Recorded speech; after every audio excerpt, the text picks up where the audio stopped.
આજે તો ક્રિકેટમાં બોલાવી ધબાધબીને પહોંચી ગયા જમવા.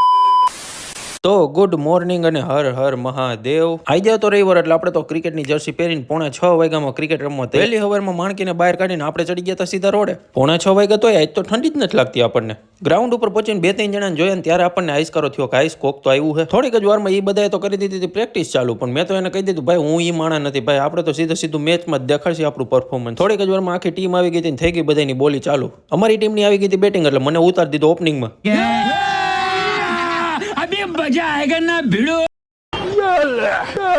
એ તો ખાલી વોર્મ અપ બોલ હતા, હવે તમે જોવો એકવાર ખાલી. आप तू गया बेटा.